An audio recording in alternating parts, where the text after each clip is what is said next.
You know that feeling, right? You're in a conversation, and then nothing. A total stop. And that quiet is so sudden, so deafening, that you can practically hear yourself screaming inside, "Oh no, say something, say anything." Well, today, we're going to dig into our very complicated and, let's be honest, often uncomfortable relationship with silence. Okay, so let's just dive right into the heart of it. Let's tackle that central paradox. How can the complete absence of sound feel so overwhelming? It's a feeling we've all had, right? That moment when a simple pause becomes the loudest thing in the room. We're going to find out exactly why. And we have to start with that universal, completely dreaded moment. The awkward lull. You know the one. It could be on a first date, in a big work meeting, or even just hanging out with friends. That sudden quiet can feel, well, excruciating. So here's the thing.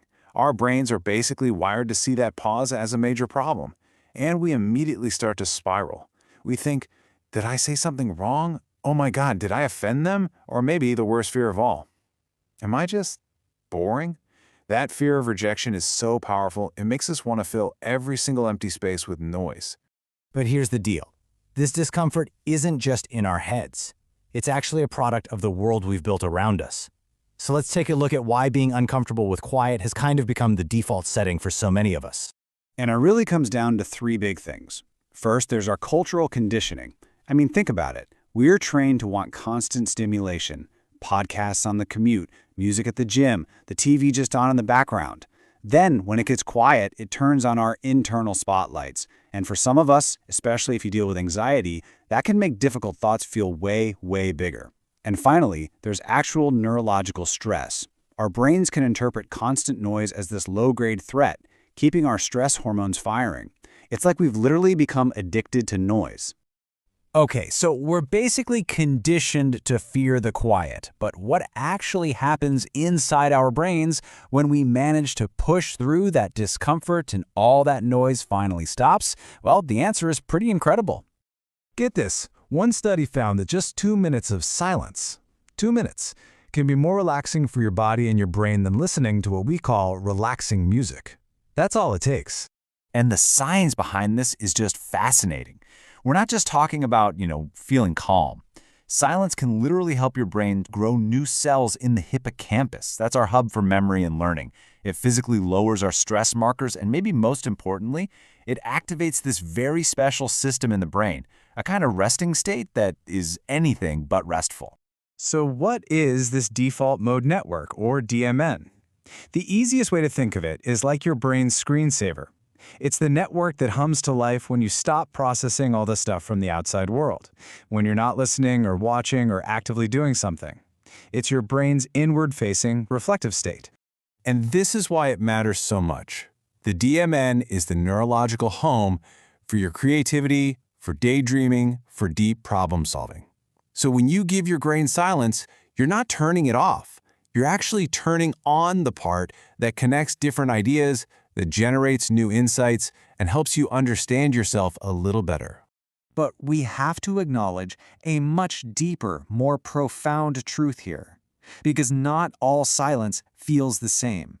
For some people, it is not a space for creativity. It's a space that's filled with weight and with pain. This is a stunningly powerful quote. It comes from a survivor of conflict, Lydia, who was describing the experience of being silenced. For her, and for so many who have experienced trauma, silence isn't peaceful. It's the sound of what can't be said. It's a container for fear and for loss. And that means we have to make this absolutely crucial distinction.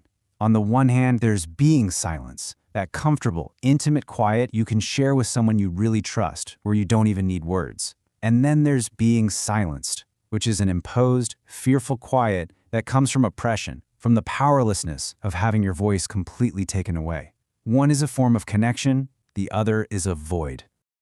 Okay, so knowing all of this, let's pivot. Let's completely reframe silence. Let's stop thinking about it as a void to be feared or a weight to be carried, and instead see it as a superpower, a tool that you can wield with incredible precision and impact. 18 seconds. That's how long Steve Jobs once paused after being publicly challenged by someone in the audience. In a public forum, that is an eternity. But what came after that silence was a perfectly crafted, thoughtful, and incredibly powerful response. This move actually has a name. It's known as the rule of awkward silence, and it's used by brilliant minds like Jobs and Elon Musk. The process itself is simple, but it is so potent. When you pause, you're not just thinking, you're giving your brain a second to bypass something called the amygdala hijack. That's the real term for when your emotional brain just takes over from your rational brain and triggers a fight or flight response. That pause lets your rational brain catch up, which almost always leads to a much smarter answer. Okay, so this all sounds great in theory, but how do you actually start building this superpower? How do you go from fearing the quiet to actually using it to your advantage? Well, the key is to start small. Don't go and try to book a weekend-long silent retreat. You'll probably just get overwhelmed. The goal is to build up your tolerance with small, totally manageable moments of quiet. Just think of them as silent snacks. And here are some super easy ways to start. The next time you walk to the store, just leave the headphones at home. Listen to the world. When you're doing a chore like folding laundry, turn off the background noise and just fold laundry. And maybe the next time that awkward pause happens in a conversation, just try a little experiment. Resist the urge to fill it. Take a breath and just see what happens. You might be surprised. You see, at the end of the day, learning to be comfortable with silence isn't about deprivation, it's about discovery. It's about giving yourself the space to actually hear your own thoughts, to connect more deeply with other people, and to unlock a more creative, thoughtful version of yourself. So, the only question left is, what might you find waiting for you in the quiet?